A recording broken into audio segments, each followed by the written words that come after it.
Hello, I'm Tasnim Siddiqa Amin, and I am an artist, theatre maker, writer, and an activist. Hi, I'm Karim Shohdy. I am an actor, a director, and a music composer. I've dabbled into film, sound design, lighting design, and anything that has the word art, I am in it.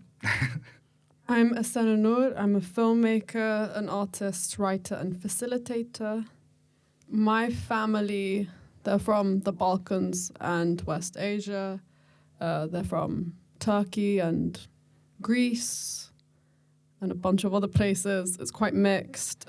With my dad's side, during the empire, they were sent towards the Balkans, and I think they were sent there. I think my great-grandfather is sent there as a Hoja, so as like a Islamic teacher. And then he kind of married into a Pomok village. So through there, I'm Turkish and Pomok. And then with my mum's side, it's a lot more complicated. So during the empire, her dad, so my grandfather, his side of the family, they're again exiled to the Balkans, but because of rebellions, they're part of the Avshar tribe, and they get exiled. Whereas with my grandmother's family, we're not really sure what her ethnic background is, but it's kind of a big mystery. But at some point, they meet, they're part of a community of Turks in Bulgaria who, during the communist regime, they're sent to Turkey. So then my grandparents end up in Turkey, but they're ethnically Turkish, but they've never seen it. So they're sent like hundreds of years later, where now like a republic exists. And when they're sent there, they're placed into the southeast, and they meet years later, and they kind of bond over this history that they share. And my mum was born in Istanbul, and my dad was born somewhere in Greece, and they met in uni. A lot of moving around. I was born in Bangladesh, in Sylhet, but I was born as a British citizen because my dad was British. He married my mum in Bangladesh and finally arrived in London, in Stepney Green, in East London, at the age of 2, up till the age of 11. My dad passed away when I was 11, and we shortly moved from Stepney Green to the other side of Tower Hamlets to Poplar, where we still live today.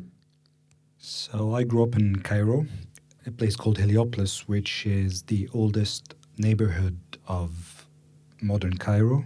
I've been there ever since until I moved to the UK a year ago. Well, in terms of how I identify as a Coptic Egyptian, but I identify with the world.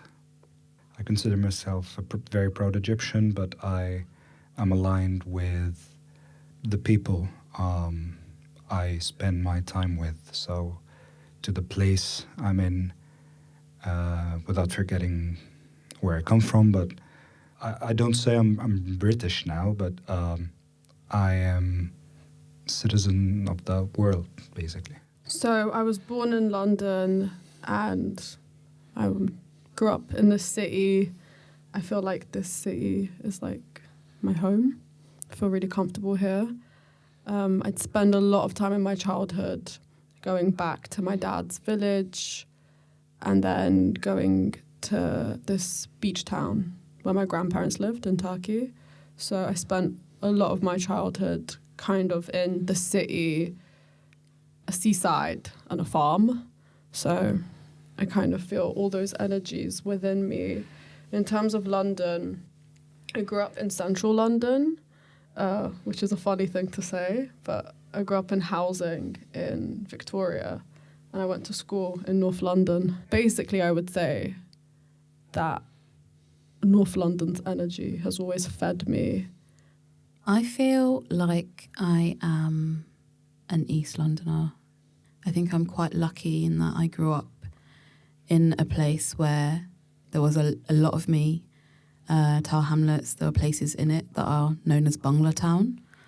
And there are so many different generations and different identities within the Bengali diaspora that we've built up. And now I feel like I move in and out of those spaces with ease. So that is where I identify. I think there were many moments that led me to want to pursue a life in filmmaking. I think just being surrounded by appreciation for cinema growing up definitely set the stage for me. My mother had this ritual where she would take us to HMV back when it was a thing. We'd all get to select a film. It was those kind of rituals with my sister and my mother.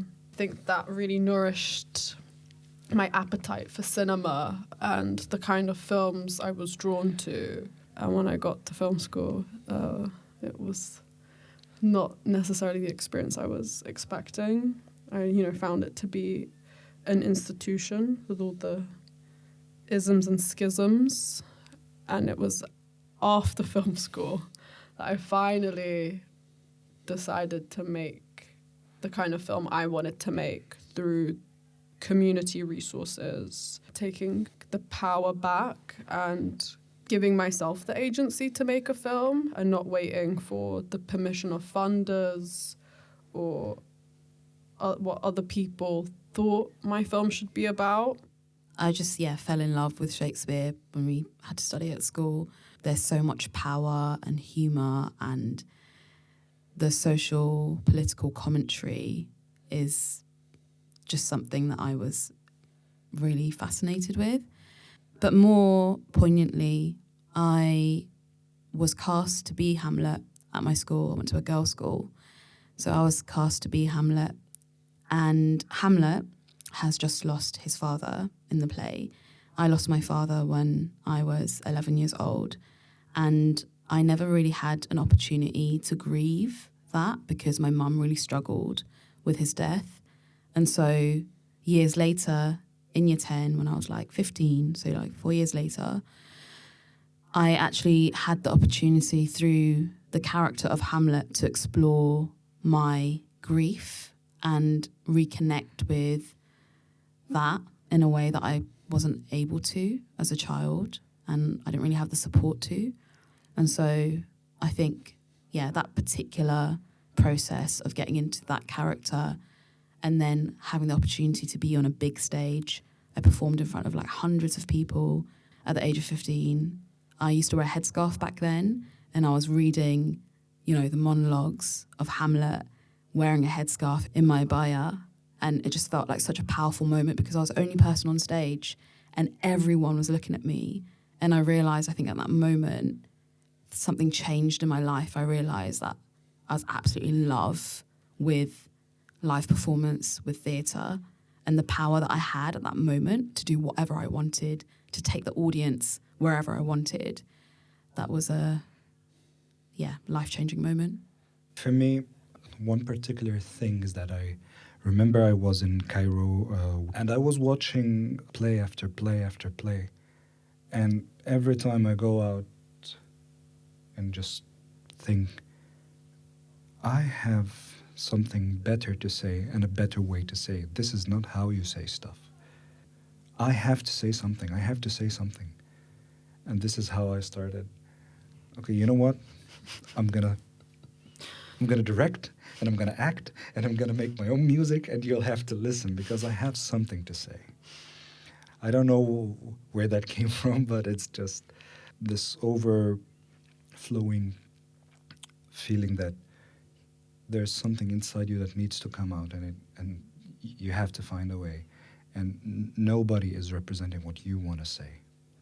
When this feeling became more and more powerful of like, I have to say something, I need to be on that stage, started like growing, but there was no channel for it to actually materialize into something more tangible. When I went to dental school, they actually had the theater team. They said that it was pretty established, and I had to apply to be a part of it. I went in. I didn't feel welcomed at first, so I was sitting in the back, and I was like, okay, if in the next 2 hours nothing happens, I'm not coming here again. And then I got my first invitation to read a line. And I read it, and I was cast to say this line. And I was like, I am a pro now. I have a line. But this line meant a lot to me. This is when I felt that my initial feeling of like I have to say something is coming to life, and it's materializing. And the one line led to 5 more, led to a whole scene, led to a character, led to me wanting to build worlds rather than just being in them. I'd say I live quite a lifestyle that allows creativity to flourish. Kind of observing people, looking at the city, sitting in places for a long time, eavesdropping, listening to strangers, sometimes following them a little bit to see what happens. I'm really influenced and stimulated by the cityscape. So I try to be out and about as much as possible. Filmmaking is kind of like hustling as well. So you just have to be out a lot. So when I'm not in the process of making a film, I am inside. I'd say for me it's a combination of being both like inside myself and inside like a physical space that feels safe, and being outside in the city, in the midst, in the middle, in like the belly of the beast. Asena reminded me that I do have rituals, but actually no, for me it is people and being outside, people watching, going to these spaces, having conversations with the creatives that I have the privilege to work with, the communities that I work with, because I do a lot of community engaged work, and the inspiration is there. When I'm like depressed about what's happening in the world, it is those moments in the community where I'm reminded of the reason for art. Well, I find inspiration in weird places, like a bunch of paper bags swirling around in the wind, and I just say, this is like the turmoil of the human nature within. I attached very deep concepts to very unrealistic things, and sometimes I see work that it's supposed to be very deeply inspired and very inspirational, and I'm like, what is that? I don't get it. We see stuff differently, and this is what makes everything very distinct in taste and in impact. We are living during a time of crisis, and it's something like bigger than us, and we must remember that all empires fall, and I think something is happening at the moment, and I hate feeling helpless because I refuse to look away, and if I look then I feel helpless. So you can sometimes get into that cycle. For me, the way that I remind myself that humanity has hope is by engaging in community. There is art in everyday life. As artists, I strongly believe that we have a duty. Toni Morrison says this is when we get to work. If there's no other time in which we work, during times of crisis, I strongly believe this is when we get to work. And we do that however way we can. I think I fundamentally agree with everything Tasnim has said about the times we're living in. I think specifically what you said about empires rising and falling, like what it brought to mind for me is like the place in the world I'm from has that history, you know, of the rise and fall of an empire. And I think in like the wake of that empire falling, everyone around who were like the leftovers, what happened to them as nation states were being created. I feel like right now we're living in a time where we're dealing with the repercussions of that, how certain nation states were erected, by whom, for what purpose. It feels like a make or break time where it feels like there's a tide turning, but I don't know if that's like within the echo chamber of like the communities I'm a part of. I think the biggest responsibility we have is just like have a spine and to like use your spine as an artist, to stay open, to empathize. It's our role to empathize. It's to transmit empathy, because it's a generative force, you know? And when you're dealing in death and destruction and grief, you need as much generative forces as possible to keep people filled with hope. There's I don't know the origin of this saying, but الإبداع يولد من رحم المعاناة, which is the creativity is born from a womb of struggle. Like in our times of war in Egypt, the artists were at the heart of the national work, were at the heart of the war effort, organizing blood donation, organizing money donations for relief in the areas. And some of the best Egyptian art came out during war times. I don't want to say it's a responsibility, but it's like you said, Tasnim, it's like a coping thing. It's a way to speak up. It's a way to resist. I absolutely don't agree, and it's just my personal preference, but I don't agree with the word that art is just entertainment. Part of it is entertainment, but it's much bigger than that. Completely. I really want to ask both of you how you found this residency. But I'm honestly filled with gratitude that I've got to spend a week of my life like dedicated to being in this kind of like incubation space with both of you. Yeah, I haven't had, I would say, for a while, the opportunity to sit with other artists and to kind of reflect together, you know, where you're just not focused on survival and being a person, but you can actually be like, oh yeah, I do have a practice. Yeah. Yeah. And I feel like this week or this residency has kind of forced me to take myself seriously again. In my own creative process, I spend a lot of time with myself writing, and I think I've been in development stages alone for a long time. It's been quite a solitary process.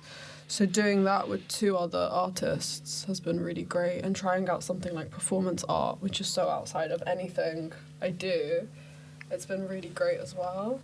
I agree with everything you said, and there's one word that really resonated with me from what you said, was like you take yourself as a person who is like a container for something, or you use that term a lot. I'm a container, I'm a vessel. Exactly. And Start using it. yeah, It's a good I word, will container. start using it. I heard it off a podcast.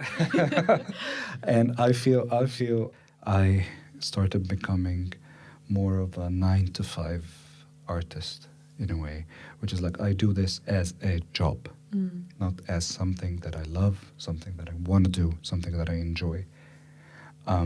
And I needed this to start working on me. Art, as much as it's a community thing and it's a community process, it's very solitary. And I want to see what is happening inside your head and what's happening inside your head. And how do you come to reach this conclusion? We might be on two different spectrums of the same idea, but it's like seeing this process makes me feel that I'm not alone and someone else is trying to find an answer just like me. And I'm not just losing my mind. And I know exactly what you mean. I kind of enjoy just being a person as well, and taking breaks from being an artist from time to time, so you could be normal again. Yeah, true. Yeah. I was saying this to myself earlier today, that I think I have enough medium to work with already, so I've stopped exploring other areas. And I think this week has made me realise that it's worth still exploring and collaborating and being vulnerable in the process, not really knowing what the other person's doing, trusting them, because we are making some beautiful work. The thing I really learned is trusting the process. This is how it works. It's a process. The second you trust it, it gives you the outcome.